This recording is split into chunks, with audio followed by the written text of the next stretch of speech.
ബഹുമാന്യരായ സഹോദരങ്ങളെ, അല്പം മാത്രം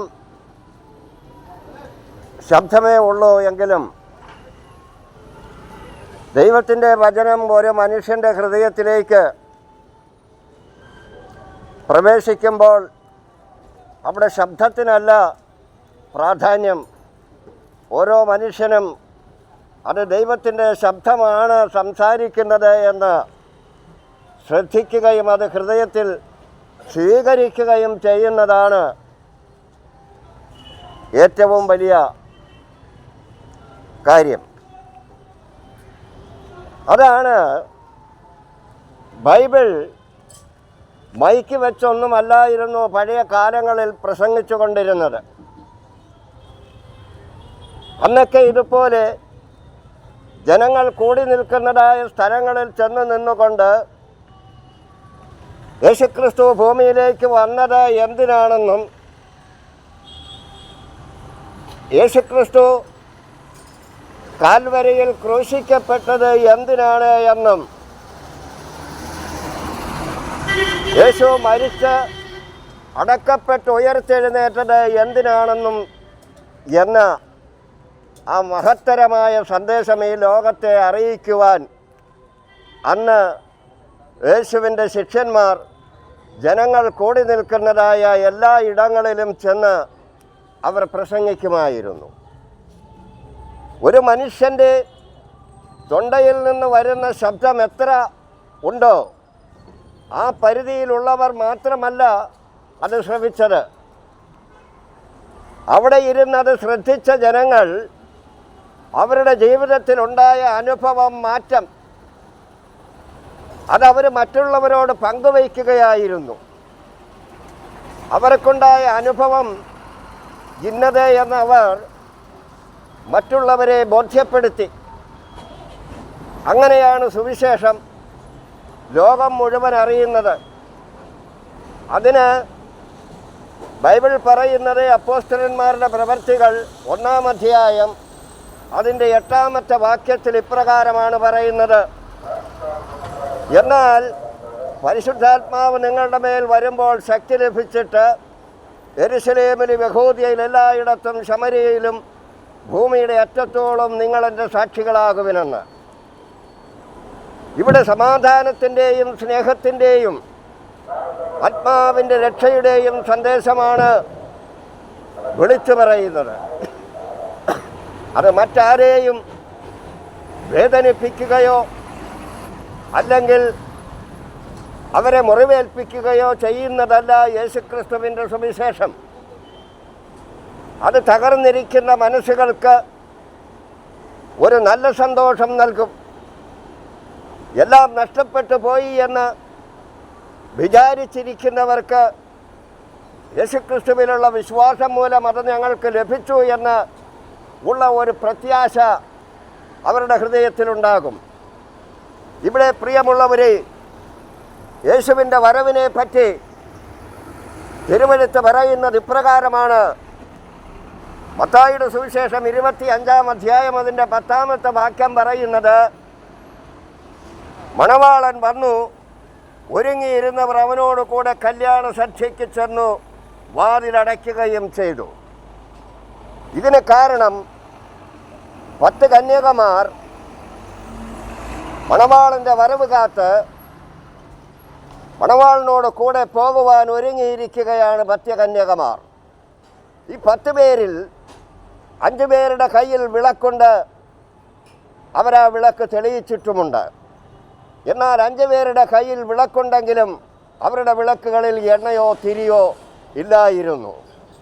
കാരണം ഒരു മനുഷ്യൻ്റെ ഹൃദയത്തിൽ യേശുക്രിസ്തു ജീവിച്ചിരിക്കുന്നു എങ്കിൽ, യേശുക്രിസ്തുവിലുള്ള വിശ്വാസം അവനിൽ വലുതാണ് എങ്കിൽ, അവൻ വിശുദ്ധ ജീവിതം യേശുവിൻ്റെ വരവ് വരെയും കാത്തിരിക്കുന്നവനാണെങ്കിൽ, അങ്ങനെയുള്ള ഒരു വ്യക്തിയെയാണ് ഇവിടെ മണവാളൻ വരികയും ഒരുങ്ങിയിരുന്നവരെ ചേർത്തുകൊണ്ട് പോകുകയും ചെയ്തു എന്ന് പറഞ്ഞെന്നാൽ യേശുക്രിസ്തുവിൽ വിശ്വസിച്ച് മരിച്ചവരെയും യേശുക്രിസ്തുവിൽ വിശ്വസിച്ച് ജീവിച്ചിരിക്കുന്നവരെയും ചേർത്തുകൊണ്ട് പോകുവാൻ യേശു കർത്താവ് രണ്ടാമത് വരും. ആ വരവിൽ ഒരുങ്ങിയിരിക്കുന്നവരെ പറ്റിയാണ് തിരുവചനം ഇപ്രകാരം പറയുന്നത്. മണവാളൻ വന്നു, ഒരുങ്ങിയിരുന്നവർ അവനോട് കൂടെ കല്യാണ സദ്യയ്ക്ക് ചെന്നു, വാതിലടയ്ക്കുകയും ചെയ്തു. കാരണം യേശുവിൻ്റെ രണ്ടാമത്തെ വരവിൽ നാം ഉയർത്തെഴുന്നേൽക്കും. യേശുക്രിസ്തുവിൽ വിശ്വസിച്ച് ജീവിച്ച് മരിച്ചവർ കാഹളം ധ്വനിക്കുമ്പോൾ തന്നെ പെട്ടെന്ന് യേശുവിനോടുകൂടെ മധ്യാകാശത്തിൽ എടുക്കപ്പെടും എന്നുള്ളതിൻ്റെ തെളിവാണിവിടെ പറയുന്നത്. നമ്മുടെ ജീവിതത്തിൽ നാം യേശുവിനെ രക്ഷകനും കർത്താവുമായി സ്വീകരിക്കുമ്പോൾ, ഈ ഭൂമിയിലായിരിക്കുമ്പോൾ നമുക്കുണ്ടാകുന്ന കഷ്ടതകളും പ്രയാസങ്ങളും ബുദ്ധിമുട്ടുകളൊക്കെയും ഈ ഒരു കുറച്ച് സമയത്തേക്കേ ഉള്ളൂ. എന്നാൽ അതിനപ്പുറം മനുഷ്യന് അവസാനമില്ലാത്ത ഒരു ജീവിതമുണ്ട്. ആ ജീവിതത്തിലേക്ക് നാം പ്രവേശിക്കണമെങ്കിൽ നമ്മുടെ പാപത്തിൻ്റെ പരിഹാരത്തിനായി കാൽവരിയിൽ ക്രൂശിക്കപ്പെട്ട യേശുവിനെ നമ്മൾ ഹൃദയത്തിൽ രക്ഷകനും കർത്താവുമായി സ്വീകരിക്കുക എന്നുള്ളത് മാത്രമാണ്. അങ്ങനെ ചെയ്യുന്ന മനുഷ്യൻ്റെ ആത്മാവ് നിത്യനാശത്തിലേക്കല്ല പോണത്, അത് നിത്യജീവങ്കിലേക്ക് കടന്നു പോകും എന്ന് നമുക്ക് മനസ്സിലാക്കുവാൻ കഴിയും. അപ്പോസ്തലന്മാരുടെ പ്രവൃത്തികൾ 21-ാം അധ്യായം അതിൻ്റെ 13-ാമത്തെ വാക്യം പറയുന്നത്, അതിന് പൗലോസ്, നിങ്ങൾ കരഞ്ഞ് എൻ്റെ ഹൃദയം ഇങ്ങനെ തകർക്കുന്നത് എന്ത്? കർത്താവായ യേശുവിൻ്റെ നാമത്തിനു വേണ്ടി ബന്ധിക്കപ്പെടുവാൻ മാത്രമല്ല, യെരുശലേമിൽ മരിപ്പാനും ഞാൻ ഒരുങ്ങിയിരിക്കുന്നു എന്ന് ഉത്തരം പറഞ്ഞു. അപ്പോസ്തലനായ പൗലോസ് എന്ന് പറയുന്ന മനുഷ്യൻ, അദ്ദേഹം കോടാനുകോടികളുടെ സ്വത്തുണ്ടായിരുന്ന ഒരു വ്യക്തിയായിരുന്നു. വലിയ അറിവുള്ള ഒരു വ്യക്തിയായിരുന്നു. യേശുക്രിസ്തുവിനെയും ക്രിസ്ത്യാനികളെയും ആ വിശ്വാസത്തെയും തകർത്ത് കളയുവാൻ യെരുശലേം മുഴുവൻ അധികാരികളോട് പത്രവും വാങ്ങിച്ച് അവരെ പീഡിപ്പിക്കുകയും അവരെ ഉന്മൂലനം ചെയ്തുകൊണ്ടും നടന്ന, അതിന് നേതൃത്വം കൊടുത്ത ഒരു വ്യക്തിയായിരുന്നു പൗലോസ് എന്ന് പറയുന്ന മനുഷ്യൻ. എന്നാൽ യേശുക്രിസ്തുവിനാൽ പിടിക്കപ്പെട്ടപ്പോൾ അദ്ദേഹത്തിൻ്റെ ജീവിതത്തിൽ അദ്ദേഹം സമ്പത്തെല്ലാം ഉപേക്ഷിച്ചു കളഞ്ഞു. കാരണം സമ്പത്ത് അല്പകാലത്തേക്ക് മാത്രമാണ് നമുക്ക് ഉപയോഗിക്കുവാൻ കഴിയുന്നത്. അത് നമ്മുടെ കയ്യിൽ എന്നേക്കും നിലനിൽക്കുകയില്ല. നമ്മുടെ തലമുറകളുടെ കയ്യിൽ അത് നിലനിൽക്കുന്നുണ്ടോ എന്ന് നാം അറിയുന്നുമില്ല. എന്നാൽ നിലനിൽക്കുന്നത് ഒന്നേയുള്ളൂ, ദൈവവുമായിട്ടുള്ള നല്ല ബന്ധം.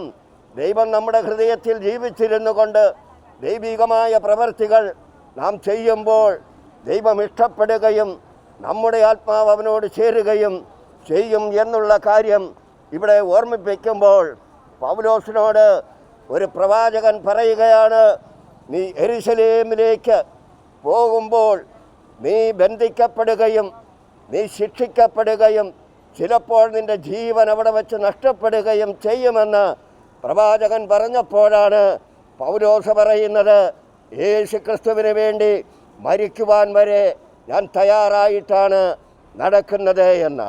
ഇന്ന് സുവിശേഷം വിളിച്ചു പറയുന്ന ഓരോ വ്യക്തികളുടെയും ജീവിതത്തിൽ ഒരു ലക്ഷ്യം മാത്രമേ ഉള്ളൂ, എൻ്റെയും മരിക്കുന്നുവെങ്കിൽ അത് ലാഭവും, ജീവിക്കുന്നുവെങ്കിൽ അത് ക്രിസ്തുവിനും ഈ സുവിശേഷത്തിനും വേണ്ടി മാത്രം. കാരണം പ്രിയമുള്ളവരെ, ഇത് സമാധാനത്തിൻ്റെയും സന്തോഷത്തിൻ്റെയും സ്നേഹത്തിൻ്റെയും സർവോപരി നമ്മുടെ ആത്മാവിൻ്റെയും രക്ഷയ്ക്ക് വേണ്ടിയാണ് എന്ന് നാം തിരിച്ചറിയേണ്ടതുണ്ട്. അതാണിവിടെ പൗലോസ് പറഞ്ഞത്, ഒരു മനുഷ്യൻ്റെ ജീവിതത്തിൽ മറ്റുള്ളവരെ ആശ്വസിപ്പിക്കുവാനും അവരെ സമാധാനത്തിലേക്കും പരസ്പര സ്നേഹത്തിലേക്കും കൊണ്ടുവരുവാനും അത് നിത്യതയോട് എത്തിക്കുവാനും യേശുക്രിസ്തുവിൻ്റെ സുവിശേഷത്തിന് മാത്രമേ കഴിയുകയുള്ളൂ എന്ന് ഈ ലോകത്തേക്ക് നോക്കുമ്പോൾ തിരിച്ചറിയുവാൻ കഴിയും. അതാണിവിടെ അപ്പോസ്തലൻ പറയുന്നത്, ഞാൻ മരിക്കുന്നുവെങ്കിലും എനിക്കത് വിഷയമല്ല.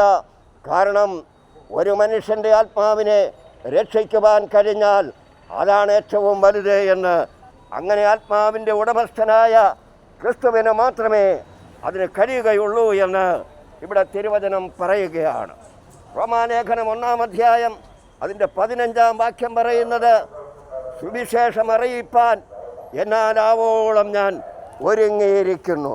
കാരണം പ്രിയമുള്ളവരെ, 70 വയസ്സായി എനിക്കിപ്പോൾ.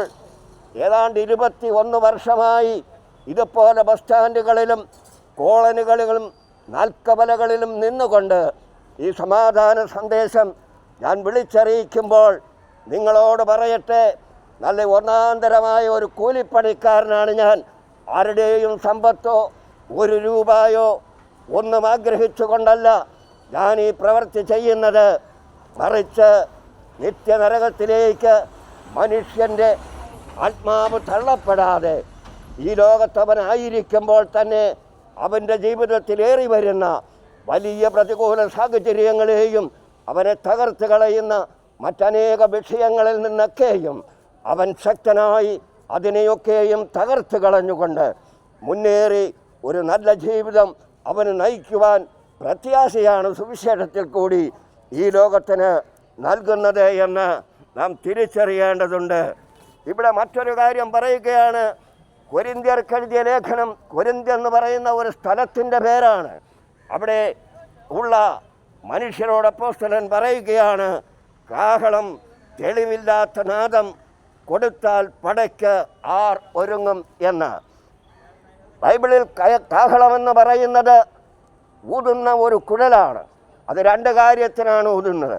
ഒന്ന്, യുദ്ധത്തിന് പുറപ്പെടുമ്പോൾ അത് പടയാളികൾ സജ്ജരാകുവാനും യുദ്ധത്തിന് ഒരുങ്ങുവാനും പുറപ്പെടുവാനുമാണ് ഊതുന്നതെങ്കിൽ, പുതിയ നിയമത്തിലേക്ക് വരുമ്പോൾ സഭയെ വിളിച്ചു കൂട്ടുവാൻ എന്ന് പറഞ്ഞെന്നാൽ ഈ ലോകത്തിൽ കഷ്ടതയും പ്രയാസങ്ങളും വേദനകളും അനുഭവിച്ച് ആരും സഹായിക്കാനില്ലാതെ തകർന്നടിഞ്ഞു നിൽക്കുന്ന ജീവിതങ്ങളെ ഉയർത്തെഴുന്നേൽപ്പിക്കുവാൻ യേശുക്രിസ്തുവിൻ്റെ സുവിശേഷത്തിന് കഴിയും.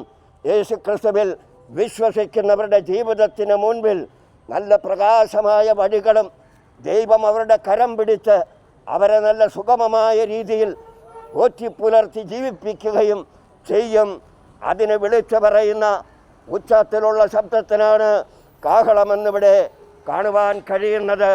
അത് തെളിവില്ലാത്തത് എന്ന് പറഞ്ഞെന്നാൽ മനുഷ്യനെ തെറ്റിദ്ധരിപ്പിക്കുന്നതും മനുഷ്യൻ്റെ വിശ്വാസ ജീവിതങ്ങളെ കറക്കി നടത്തുന്നതുമായ അതല്ല തെളിവുള്ള കാഹളമെന്ന് പറയുന്നത്.